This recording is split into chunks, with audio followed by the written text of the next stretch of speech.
Hello guys, അപ്പോൾ നമ്മൾ ഒരു റെസിപ്പി ആയിട്ട് വന്നാണ്. എൻ്റെ ചേച്ചി പഠിപ്പിച്ച റെസിപ്പിയാണ് പൊട്ടാറ്റോ ബോൾസ്. നമുക്ക് പറഞ്ഞെടുക്കേണ്ട ആവശ്യമില്ല, നേരെ റെസിപ്പിയിലോട്ട് എടുക്കാം. അപ്പോൾ നമ്മൾ അതിന് വേണ്ടിയിട്ട് 4 ഉരുളക്കിഴങ്ങ് എടുത്തിട്ടുണ്ട്. 1 2 3 4. അപ്പോൾ 4 ഉരുളക്കിഴങ്ങ് എടുത്തിട്ടുണ്ട് നമ്മൾ. അപ്പോൾ ഈ 4 ഉരുളക്കിഴങ്ങും നമുക്ക് പ്രഷർ കുക്കറിലോട്ട് എടുക്കാം. ഈ പ്രഷർ കുക്കറിലോട്ട് ഇട്ടിട്ടുണ്ട്. ഇനി നമുക്ക് അതിനടിച്ച് 6 വിസിലിന് വെക്കാം കേട്ടോ. ബൈ.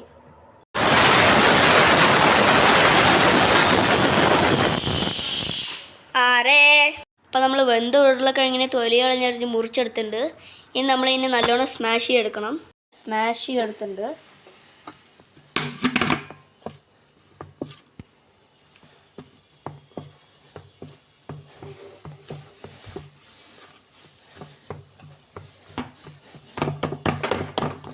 സെറ്റ്. ഇനി നമുക്ക് ഇത്തിരി പൊടികളൊക്കെ ഇടാം. മസാലാസ്,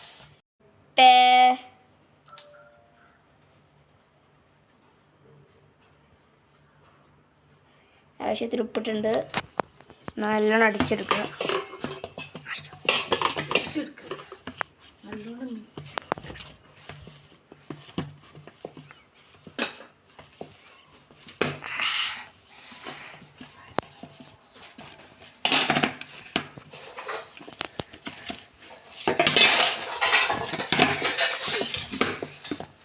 എൻ്റെ ദേഷ്യം മൊത്തം ഞാൻ എടുത്തെടുത്തു. ഇനി അടുത്ത ഇൻഗ്രീഡിയൻറ്റ്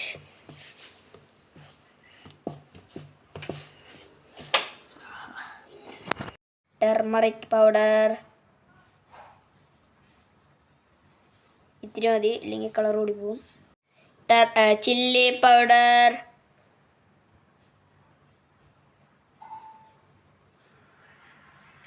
ഇത് നല്ല കളറാണ്, ഇത്തിരി ഇട്ടാൽ മതി.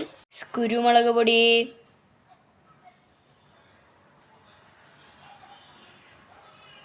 ഇത് കളറില്ല, എരിവ് മാത്രമേ ഉള്ളൂ. ചിക്കൻ മസാല, ചിക്കൻ്റെ ടേസ്റ്റ് കിട്ടാൻ. ഇത് എരിവുമില്ല കളറുമില്ല, അതുകൊണ്ട് എത്ര വേണമെങ്കിലും ഇടാം. ഗരം മസാല, എരിവില്ല കളറുമില്ല, ചിക്കൻ മസാലയെ പോലെ. ഇത്തിരി യിപ്പി മസാല, കളറുണ്ടോ എന്തുണ്ടോ എന്നൊന്നും എനിക്കറിയില്ല. ഇത്തിരി എണ്ണ ഒഴിച്ച് അടച്ചു വയ്ക്കാം. ബാക്കി സാധനങ്ങൾ റെഡിയാക്കുന്ന വരെ ചുമ്മാ എണ്ണ തേച്ച് കഴിഞ്ഞ് അടച്ചു വയ്ക്കുക.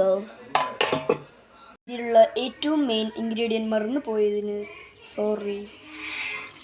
Maggi crumbs. ബോളിനെ ഡിപ്പ് ചെയ്തിടാൻ ഇത്തിരി മൈദ.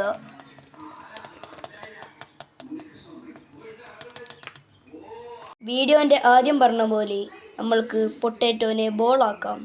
എന്നിട്ട് മൈദയിലോട്ട് ഡിപ്പ് ചെയ്യാം.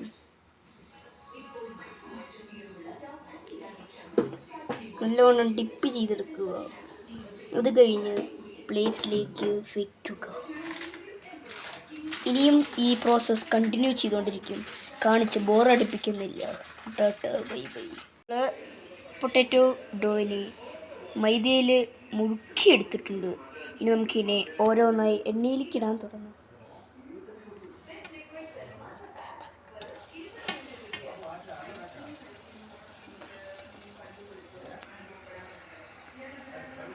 ഇനി നമുക്ക് ആയിക്കഴിഞ്ഞ് ടേസ്റ്റിംഗ് ടൈമേത്ത് കാണാം. Bye bye. നമ്മുടെ ബോൾസ് ഇവിടെ റെഡി ആയിട്ടുണ്ട്.